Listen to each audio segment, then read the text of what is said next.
Hello बच्चों, welcome back to my YouTube channel maths plaza. बच्चों, आज मैं स्टूडियो में Bihar board class 9 economics chapter 5 जिसका नाम है कृषि खाद्यान्न सुरक्षा एवं गुणवत्ता। ठीक है, आज हम इस चैप्टर का संपूर्ण व्याख्या करने वाले हैं। इस चैप्टर बहुत ज्यादा लंबा है, तो बहुत ज्यादा चैप्टर लंबा होने के कारण यह चैप्टर एक दिन में कंप्लीट नहीं होगा। ठीक है, तो इसमें कई लेक्चर लग सकते हैं। आज जो हम पढ़ने वाले यह लेक्चर फर्स्ट, ठीक ना, लेक्चर क्या है? लेक्चर पहला है। पहला लेक्चर समझते हैं हम लोग। तो क्या समझेंगे? तो पहले जो परिचय, ठीक ना, पहले हम लोग जो है हल्ला मत कीजिए। इस चैप्टर का पहले हम लोग क्या जानेंगे? परिचय। तो किसी भी देश की आर्थिक समृद्धि उस देश में कृषि एवं उद्योग के विकास पर निर्भर करती है। ठीक ना, कोई भी देश कितना डेवलप है, कोई देश कितना क्या है? डेवलप है, यानी कोई देश कितना आगे चल रहा है, ये तब पता चलेगा कि उस देश में कितना कृषि होता है।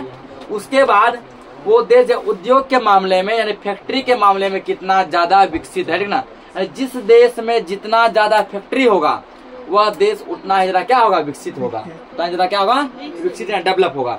और जिस देश में जितना ज्यादा कृषि होगा वह देश उतना ज्यादा क्या होगा? डेवलप होगा। ना, यानी कि कृषि, अगर मान लो कृषि नहीं होगा तो कोई भी चीज को, कोई भी सामान को हम लोग अपने देश में नहीं उपजा सकते, नहीं उपजाएंगे नहीं। जब नहीं उपजा पाएंगे दूसरे देश से खरीदेंगे, और दूसरे देश से खरीदेंगे तो महंगाई क्या होगा? बढ़ेगा। ना, अपने ही देश में खेती करेंगे तो उस चीज का दाम घटेगा, और दूसरा देश से खरीदेंगे मतलब कि वो देश वाला पहले उपजाया, अपना कुछ फायदा जोड़ा, फायदा जोड़ के हमको बेचा, हम लोग उसको लाए, ठीक है, लाने में तो खर्चा हुआ, भाड़ा लगा, उसके बाद भाड़ा लग के फिर जो है अपना देश का जीएसटी जुटेगा। ठीक ना, उसके बाद जो है फिर जो है वो जो है खुदरा दुकान तक आएगा, तब हम लोग उसे खरीदेंगे तो बहुत महंगा जाएगा। ठीक ना, तो यानी कि कृषि और उद्योग, यानी कृषि और फैक्ट्री, ये दोनों क्या होता है? देश का समझो, ठीक ना, कि देश को नीचे गिरा भी सकता है और ऊपर लेके भी जा सकता है।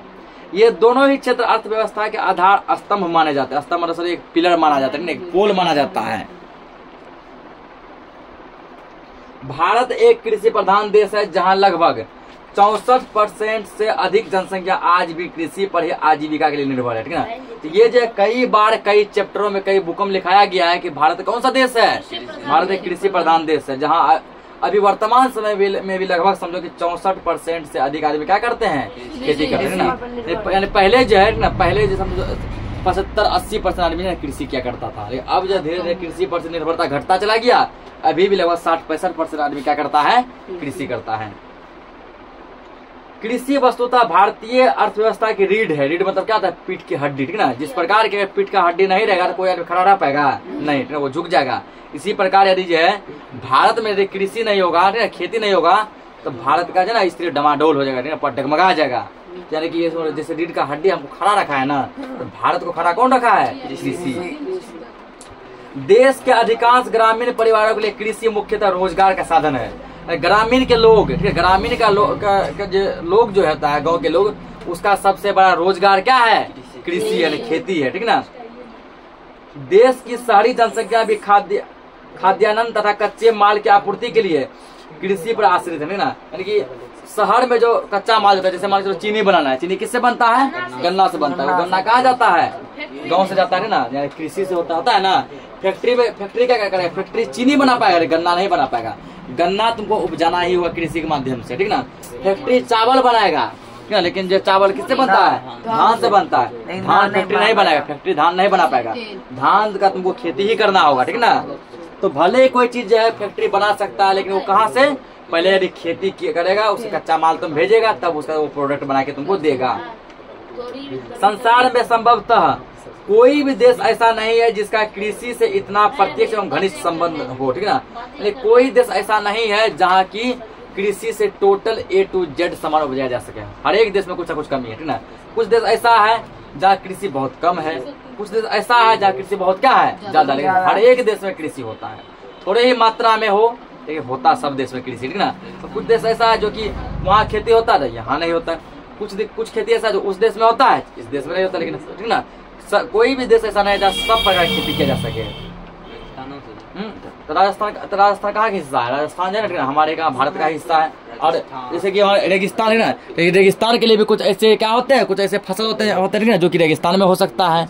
ज्यादा नहीं होगा, लेकिन कुछ ऐसा होता है। प्रसिद्ध कृषि अर्थशास्त्री प्रोफेसर स्वामीनाथन एक थे प्रोफेसर स्वामीनाथन, जो कि बहुत ही फेमस कृषि अर्थशास्त्री, एग्रीकल्चर, ठीक ना, क्या थे एग्रीकल्चर में, वो जो ना एग्रीकल्चर अर्थशास्त्री थे। वो जो है बोले थे, उसका मानना था कि भारत के कृषक परिवार से देश की लगभग 2/3 जनसंख्या संबंधित है, यानी कि भारत का 2/3 जनसंख्या किससे संबंधित है? कृषि से, कृषक परिवार से। यह राष्ट्रीय आय का औसतन लगभग 20% हिस्सा प्रदान करती है। राष्ट्रीय आय में 100% में 20% हिस्सा कृषि से ही जाता है तथा ग्रामीण भारत की 80% श्रम शक्ति को रोजगार देती है। गांव के लगभग 80% से ज्यादा आबादी किस पे निर्भर है? कृषि पे, ठीक ना। क्या बोला? श्रम शक्ति मतलब मेहनत, ठीक ना। श्रम शक्ति मतलब कि गांव के जो मेहनती जो किसान है, जो लेबर है, ठीक ना, वो किस क्षेत्र में अपना योगदान दे रहे हैं? कृषि क्षेत्र में अपना योगदान दे रहे हैं। अतः भारत जैसे अर्ध विकसित एवं कृषि प्रधान देश के लिए कृषि में क्रांतिकारी परिवर्तन एवं उच्चतर विकास दर एकदम जरूरी, ठीक ना। भारत क्या है? भारत अर्ध विकसित है, ठीक ना। अब यहाँ देखो, यहाँ एक होता है विकासशील, एक होता है विकसित, एक होता है अर्ध विकसित। विकासशील मतलब होता है ऐसा देश जिसको विकास की बहुत ही ज्यादा आवश्यकता है, वो क्या कहलाता है? विकासशील, ठीक ना। विकसित मतलब होता है ऐसा देश जिसको अब विकास की कोई आवश्यकता नहीं, जैसे कि चाइना, ठीक ना, जापान, अमेरिका, रसिया, ठीक ना, इंग्लैंड, ये सब हो गया। उसके बाद अर्धविकसित, अर्धविकसित ऐसा देश जिसको अभी भी कुछ विकास की आवश्यकता है, जैसे भारत, ठीक ना, ऑस्ट्रेलिया, ये सब हो गया, ठीक ना। तो क्या भारत में जो है कृषि का क्रांतिकारी लाना बहुत ही जरूरी है। निसंदेह भारतीय कृषि श्रमिकों के लिए रोजगार का निर्यात एवं स्वदेशी मुद्रा का महत्वपूर्ण साधन है। भारत में जो है ना कृषि क्या है, तो आदमी का रोजगार का बहुत ही महत्वपूर्ण साधन है। वो औद्योगिक विकास को, हल्ला मत कीजिए, जिसको हल्ला करता है वो घर जा सकते हैं। वह औद्योगिक विकास को बढ़ावा देने, पूंजी निर्माण में वृद्धि लाने तथा लोगों के जीवन स्तर को सुधारने में भी अमूल्य योगदान देती है। ये सब था परिचय। अब बिहार में कृषि, ठीक ना, बिहार में खेती का क्या कंडीशन है, तो आप लोग अपने राज्य में, ठीक ना, पहले अपने राज्य तब अपने देश में देखेंगे, ठीक ना। पहले अपना घर या पहले बाहर, ठीक ना। पहले घर देखो, घर का खुट्टा मजबूत है, तुम बाहर को भी मजबूत कर लेगा ना। अब घरे का खुट्टा डगमगा रहा है कि आंधी तूफान आएगा, घर गिर जाएगा, तो बाहर तुम किसको मजबूती प्रदान करेगा, ठीक ना। पहले घर का खुट्टा मजबूत रखो। तो समझो आप बिहार में कृषि, ठीक ना। आर्थिक दृष्टि से भारत के पिछड़े राज्यों में बिहार सबसे बड़ा राज्य, ठीक ना। पूछेगा कि भारत का सबसे अधिक पिछड़ा राज्य कौन सा है? खुशी से बोलना, आइए ना हमारा बिहार में, ठीक ना। अपना बिहार ही वो राज्य है जो कि भारत का सबसे क्या है, पिछड़ा राज्य, ना, जहाँ कृषि ही प्रधान व्यवसाय है। यहाँ का बिहार का लगभग आदमी किस पे निर्भर है? कृषि पे, कृषि पे, ठीक ना। यहाँ लिखो मेन पॉइंट में, बिहार वाला भी मेन पॉइंट पहले लिखाया गया, फिर भी यहाँ लिखो मुख्य बिंदु, मुख्य बिंदु, मुख्य बिंदु।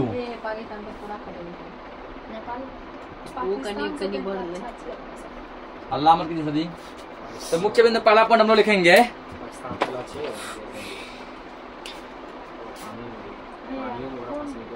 पहला पॉइंट यहाँ लिखो, ठीक ना। आर्थिक दृष्टि से, आर्थिक मतलब क्या आता है? पैसे कौड़ी, ठीक ना। आर्थिक मतलब पैसे कौड़ी की दृष्टि से, आर्थिक दृष्टि,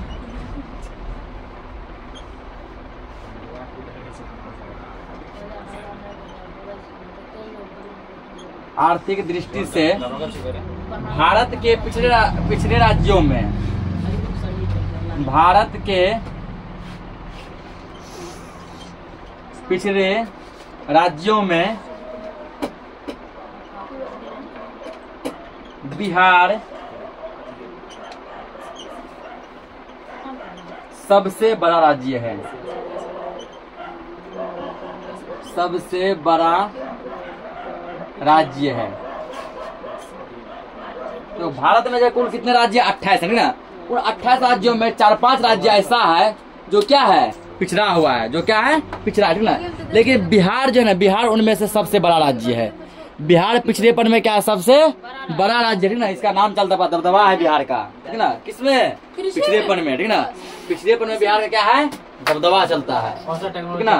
तो बिहार की कुल आय का बड़ा भाग इसी क्षेत्र से उत्पादित होता है, ठीक ना। बिहार का अधिकांश जनसंख्या किस पे निर्भर करता है? कृषि पे, खेती पे। यानी बिहार का मुख्य व्यवसाय क्या है? खेती है, ठीक ना। बिहार का मुख्य व्यवसाय खेती है। बिहार एक कृषि प्रधान राज्य है, ठीक ना। जिस प्रकार भारत एक कृषि प्रधान देश है, उसी प्रकार हमारा बिहार क्या है, एक कृषि प्रधान राज्य है। और विभाजित बिहार के विभाजन के बाद अधिकांश संगठित उद्योग झारखंड में चले गए, ठीक ना। जब तक बिहार और झारखंड एक था, तो पूछेगा ये कि झारखंड का बंटवारा कब हुआ था, तो 15 नवंबर 2000 ईस्वी को, 15 नवंबर 2000 ईस्वी को झारखंड बिहार से क्या हो गया था, अलग। यानी कि झारखंड जब 25 साल का जवान जहां लड़का है, ठीक है। झारखंड का उम्र कितना है, 25 साल के। 2000 ईस्वी में अलग हुआ, 25 साल है ना, तो वो समझो कि 25 साल हुआ भी नहीं, 15 नवंबर को होगा। झारखंड दिवस कब मनाते हैं, 15 नवंबर को, प्रत्येक साल 15 नवंबर को, ठीक ना। अब बिहार दिवस कब मनाते हैं, प्रत्येक साल 22 मार्च को, ठीक ना। और पूछेगा कि पूरे भारत का सबसे पौराणिक राज्य, सबसे पुराना राज्य कौन सा है, अपना बिहार है, ठीक ना। बिहार पूरे भारत का सबसे प्राचीन राज्य है, ठीक ना, काफी पुराना है। तो बिहार में भी एक समय था 2000 ईस्वी से पहले बहुत कुछ हुआ करता था, ठीक ना। बड़े बड़े फैक्ट्री हुआ करते थे, उद्योग हुआ करता था, ठीक ना। बड़ा बड़ा पहाड़ हुआ करता था। एक समय था जब देवघर अपना बिहार में था। देवघर कहाँ था, देवघर बिहार में, ठीक ना। उसके बाद क्या हुआ, तो 15 नवंबर 2000 ईस्वी को बिहार और झारखंड का बंटवारा हो गया, बिहार दो भागों में बट गया, एक बिहार और एक झारखंड ना। तो लगभग जिन सब बिहार किस से अलग हुआ, जब बिहार अलग हुआ था बंगाल से, ठीक ना। बिहार कहाँ से अलग हुआ था, बंगाल से। फिर बंगाल से अलग क्या हो गया, फिर बिहार अलग हुआ बंगाल से। अब बिहार से अलग क्या हो गया, झारखंड। तो झारखंड के बंटवारा के बाद जो है जिन सब चीजों से हमारा इतने इनकम का सोर्स जो सब चीज हुआ करता था, जहाँ से मोटा अर्निंग होता था, वो सभी चीज कहाँ चला गया, झारखंड में चला गया। जैसे कि झारखंड में बड़ा बड़ा कोयले का खदान है, ठीक ना, वो सब बिहार में था पहले, बंटवारा हो गया, झारखंड में चला गया। झारखंड का बहुत सा ऐसा जो जिला, जो कोडरमा हो गया, ठीक ना, एक कोडरमा हो गया। उसके बाद जो है गिरिडीह जिला, ठीक ना, गिरिडीह हो गया, कोडरमा हो गया, धनबाद हो गया। बहुत सा ऐसा जिला है जहाँ कोयले का बड़ा बड़ा फैक्ट्री है, वो सब उधर चला गया। उसके बाद बहुत सारा टूरिस्ट प्लेस मतलब घूमने लायक जगह है, वो सब कहाँ चला गया, झारखंड में। जैसे तुम जो है देवघर ले लो, देवघर अभी जो ना पूरे भारत का सबसे मान्यता प्राप्त मंदिर है, जहाँ की प्रत्येक साल सावन में सबसे अधिक व्यक्ति जल चढ़ाने जाते हैं ना, वो झारखंड चला गया, ठीक ना। तो अभी समझ देवघर से सरकार को बहुत सारा पैसा कमाई होता है, ठीक ना, कि प्रत्येक आदमी वहाँ जाते हैं, कुछ ना कुछ दान धर्म देते हैं ना। अब बोले सर वो दान धर्म तो आदमी देता है पंडित जी को, तो पंडित जी को देता है, पंडित जी जीएसटी भरता होगा। तो जो आदमी जितना ज्यादा कमाई करता है, वो आदमी उतना ज्यादा क्या भरता है, जीएसटी भरता है। और वो जीएसटी पैसा कहाँ जाता है, राज्य में जाता है, राज्य सरकार लेते हैं ना। राज्य सरकार जो कुछ बचता है, केंद्र सरकार देश में जाता है। तो वो सब बड़ा बड़ा मान्यता प्राप्त मंदिर कहाँ चला गया, ठीक ना, वो सब वहाँ चला गया। उसके बाद बड़े बड़े फैक्ट्री, कोयला का कारखाना, खाद्यान्न, ठीक ना, वो सभी वहाँ चला गया। उसके बाद वहाँ बहुत बड़ा चट्टान पर्वत है, जो कि टूरिस्ट प्लेस आदमी वहाँ घूमने जाते हैं ना, बड़ा बड़ा पर्वत वाले देखने जाते हैं। जितना पहाड़ी इलाका था सब वहीं चला गया, ठीक ना। बिहार के हिस्से में बच गया क्या, बिहार के हिस्से में बच गया कोसी नदी, ठीक ना, जो कि प्रत्येक सरकार लेता है, बाढ़ लाता है। बिहार जो बटा है दो भागों में, उत्तरी बिहार और दक्षिणी बिहार, ठीक ना। तो बंटवारे के बाद बिहार का ऐसा कंडीशन हो गया, उत्तरी बिहार जो है प्रत्येक साल बाढ़ से ग्रसित रहता है। प्रत्येक साल जो है यहाँ पे क्या आता है, बाढ़ आता है और आदमी यहाँ डूबता रहता है। और दक्षिणी बिहार प्रत्येक साल सुखाड़ से ग्रसित होता है, ठीक ना। दक्षिण का बिहार प्रत्येक साल क्या होता है, सूखा, वहाँ पानी मिलता नहीं, बोला सूखा आदमी तरसता है पानी के लिए, और उत्तर बिहार का पानी में डूबता है, ठीक ना। तो इस प्रकार बिहार का कंडीशन एकदम डमाडोल हो गया बंटवारे का। यानी बंटवारा हमारे लिए हानिकारक रहा, ये बंटवारा हमारे लिए क्या रहा, हानिकारक रहा, ठीक ना। और झारखंड के लिए बंटवारा बहुत ही लाभदायक रहा, क्योंकि जितना तरक्की का चीज था, टोटल चीज, कोयला का बड़ा बड़ा खदान वहीं गया, फैक्ट्री वहीं गया, चट्टान वहीं गया, बड़ा बड़ा मंदिर वहीं चला गया, ठीक ना। जितना टूरिस्ट प्लेस था वहीं चला गया। उसके बाद बड़े बड़े उद्योगपति सब, ठीक ना, वो सब उधर चले गए। महेंद्र सिंह धोनी जो है वो भी पहले कहाँ के थे, बिहार के थे, ठीक ना। तो बंटवारा हो गया, झारखंड में चला गया। तो वही कि अब आ जाओ यहाँ पे बुक पे, कि वो विभाजित बिहार के विभाजन के बाद अधिकांश संगठित उद्योग कहाँ चले गए, झारखंड में। लगभग चीज झारखंड में चला गया, ठीक ना। जो बचे हैं वे या तो बंद है या उसकी स्थिति दयनीय है, ठीक ना। जो बचा वो क्या, या तो बंद हो गया, है वो क्या कंडीशन उसका क्या एकदम ही डमाडोल है। जैसे यहाँ बचा तुमको, ठीक ना, बिहार के पूर्णिया जिला के बनमनखी में एक चीनी मिल था, ठीक ना। वो चीनी मिल अब क्या है, बंद है, ठीक ना। या वही यहाँ बोला, या तो बंद है जो चल रहा है उसका कंडीशन दयनीय है, वो भी लास्ट कगार पे कि जहाँ घड़ी बंद नहीं हुआ कुछ नहीं हुआ वो भी क्या हो जाएगा, बंद हो जाएगा। बिहार की अर्थव्यवस्था अब मुख्य रूप से कृषि आधारित होगी, ठीक ना। जो कुछ फैक्ट्री था वो या तो बंद हुआ या बंद होने कगार पे है, तो मुख्य रूप से यहाँ के लोगों का पेशा क्या हो गया, कृषि, खेती, ठीक ना। यहाँ के लोगों की जीविका, आय एवं रोजगार का कृषि ही मुख्य आधार बन गया। बिहार राज्य की बहुसंख्यक जनसंख्या लगभग 80% से अधिक गांवों में निवास करती है। साथ ही राज्य की अधिकांश जनसंख्या प्रत्यक्ष या अप्रत्यक्ष रूप से कृषि पर ही आश्रित है, ठीक ना। तो बिहार का लगभग समझो 70 से 80% आबादी कहाँ रहता है, गांव में रहता है। 20 से 30% आबादी शहर में निवास करते हैं, ठीक ना। और वो सभी ग्रामीण आबादी लगभग कृषि पर निर्भर है, कुछ डायरेक्ट कुछ इनडायरेक्ट, ठीक।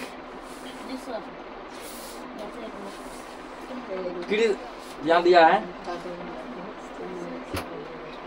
इतना पे बिहार की लगभग 80% से अधिक आबादी, अगला पॉइंट लिखेंगे उसी में नहीं सर, 2 नंबर पॉइंट। बिहार का लगभग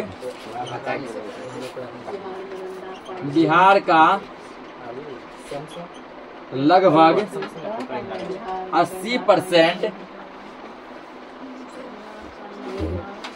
आबादी देखो, जनसंख्या लिखो, आबादी गांव में निवास करते हैं, गांव में निवास करते हैं।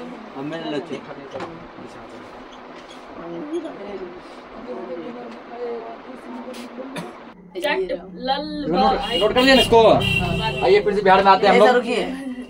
क्या दिया आगे दिया है ना, कृषि बिहार के विकास में महत्वपूर्ण भूमिका अदा करता है, ठीक ना। यानी कि बिहार के विकास में, बिहार के तरक्की में सबसे बड़ा योगदान किसी का है, वो किसका है, कृषि का है, ठीक ना। यह बात अनेक तथ्यों से जाहिर होता है। बहुत ऐसे बात है जहां से पता चलता है कि कृषि बिहार में कितना ज्यादा है ना बिहारियों के लिए इम्पोर्टेंट है। कृषि अर्थव्यवस्था के दूसरे क्षेत्रों में खाद्यान्न एवं कच्चे माल की आपूर्ति करता है ना। कृषि क्या करता है दूसरे क्षेत्रों में, मतलब कि औद्योगिक क्षेत्र में कच्चा माल देता है, फैक्ट्री क्षेत्र में ना। कुछ ऐसा क्षेत्र है जो कि जैसे कृषि कुछ तुम उपजाया उसको तुम डायरेक्ट खा लिया, जैसे केला तो खा सकता है, ठीक ना। उसके बाद जो है उसका जैसे कि फल वगैरह हो गया कुछ, ठीक ना, तुम डायरेक्ट खा सकता है। लेकिन चाय जो होता है, चाय खेती, चाय पत्ती, ठीक ना, उसका खेती उसको फैक्ट्री में बनाना होता है। उसके बाद धान को बनाना होता है, गन्ना उससे चीनी बनता है, ठीक ना।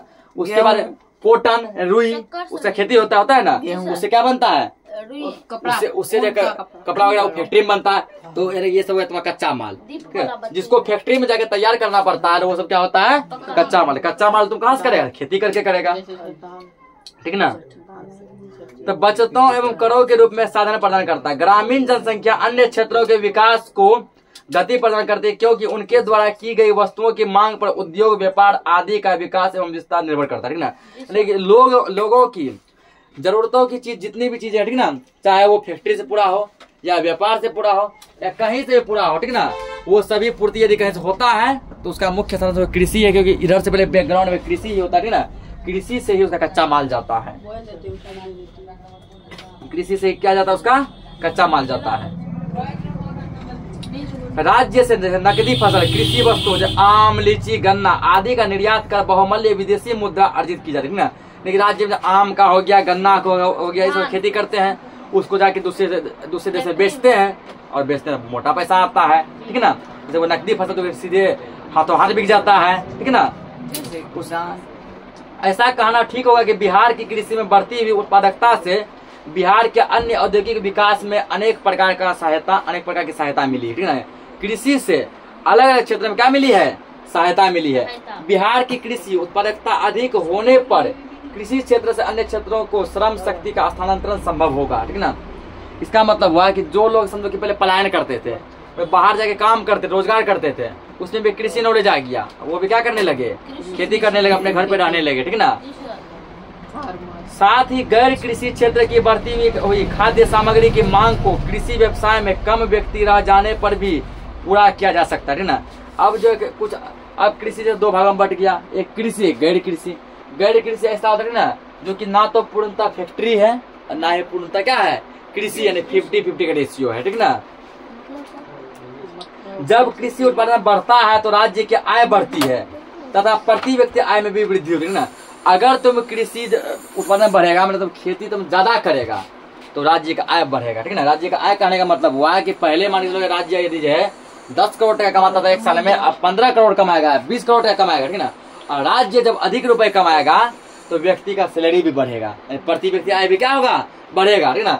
जिसका मान लीजिए सैलरी पहले 20,000 का महीना हुआ करता था, अब उसको 25 मिलेगा, 30 मिलेगा, ठीक है ना। लेबर का पहले मानो 300 का रोज हुआ करता था, 350 मिलेगा, 400 मिलेगा, तो प्रति व्यक्ति आय भी क्या होगा, उससे बढ़ेगा। तो बिहार में कृषि का योगदान राज्य के आय में काफी अधिक होता है ना। तो अगला यहाँ पॉइंट लिखेंगे हम लोग,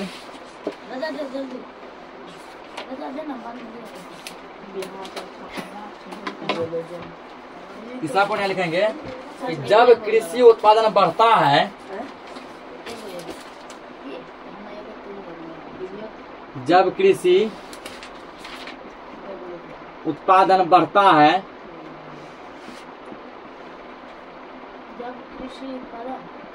है तो राज्य की आय बढ़ती है।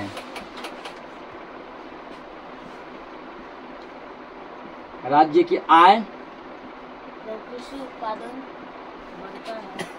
बढ़ती है तथा प्रति व्यक्ति आय में भी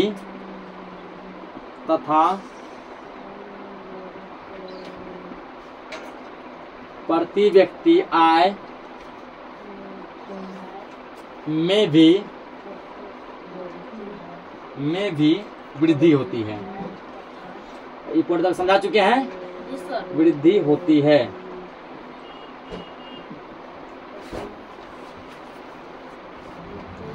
तो अब हम लोग समझेंगे ना, बिहार में कृषि समझ गए। अगला हेडिंग हम लोग का है बिहार में कृषि का महत्व। बिहार में कृषि का महत्व ना, हमारे बिहार में कृषि का क्या महत्व है, इसको नोट कीजिए पहले, समझे यहाँ पे। तो बिहार में कृषि का महत्व, तो कृषि राज्य में वस्तुओं की खरीद बिक्री द्वारा अन्य क्षेत्रों के विकास एवं विस्तार का अवसर प्रदान करते हैं ना। तो कृषि के माध्यम से हम लोग क्या करते हैं, किसी चीज का खरीदारी कर सकते हैं और किसी चीज को बेच भी सकते हैं, ठीक है ना। यह खाद्यान्न एवं कच्चे माल की आपूर्ति अन्य क्षेत्रों को करता है, ठीक ना। जिस क्षेत्र को कच्चा माल चाहिए, ठीक है, जैसे कि मान लीजिए सूती का कपड़ा बनाने के लिए क्या चाहिए, कॉटन चाहिए ना, इसकी कॉटन का खेती होता है रुई का, ठीक ना। वो कौन देगा, कृषि देगा, ठीक ना। उसके बाद चाय पत्ती के लिए वो क्या चाहिए, तो चाय का खेती होता है, वो चाहिए, ठीक ना। वो कहाँ से मिलेगा, तो खेती से मिलेगा। चीनी के लिए वो कच्चा माल गन्ना चाहिए, कहाँ से मिलेगा, खेती से मिलेगा। दूसरे क्षेत्रों को खेती क्या करता है, उसके जरूरतों के चीजों को पूरा करता है। चावल के लिए, फिर चावल के लिए क्या चाहिए हमको, धान चाहिए, कहाँ से मिलेगा, खेती से मिलेगा। बिक्री के लिए बाजार, उसके बाद क्या करता है, अब जो सामान बन गया, ठीक ना, तो वस्तुओं के बिक्री के लिए बाजार भी उपलब्ध कराता है। इस तरह गैर कृषि क्षेत्र जैसे व्यवसाय एवं व्यापार को प्रोत्साहन मिलेगा ना। गैर कृषि क्षेत्र जैसे व्यवसाय हो गया, व्यापार हो गया, उसको भी क्या मिलता है, कृषि से ही प्रोत्साहन मिलता है। तो अगला हेडिंग हम लोग पढ़ेंगे यहाँ पे बिहार में कृषि के महत्व से क्या क्या महत्व है, कुछ पॉइंट दिया है, तो इसको हम लोग क्लीन करते हैं।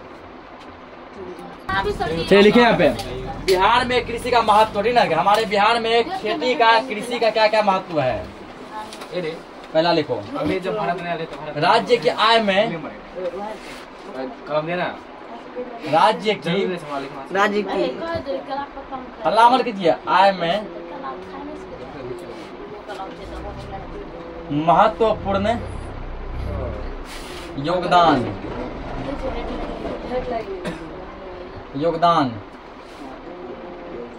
अगला लिखेंगे रोजगार एवं, पहले लिख लो फिर समझेंगे सबको। रोजगार एवं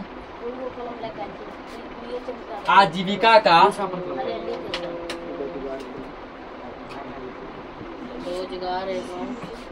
महत्व प्रमुख साधन, आजीविका, रोजगार एवं आजीविका का प्रमुख साधन। अगला लिखेंगे औद्योगिक विकास में योगदान,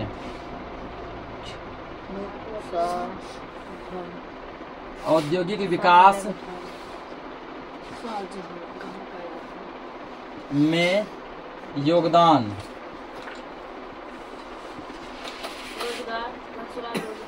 अगला लिखना है, ठीक ना, सरकार की आय का साधन,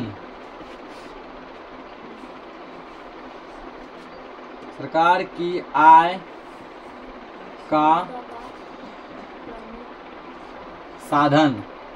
और 5वां लिखना है कि योजना की सफलता में योगदान।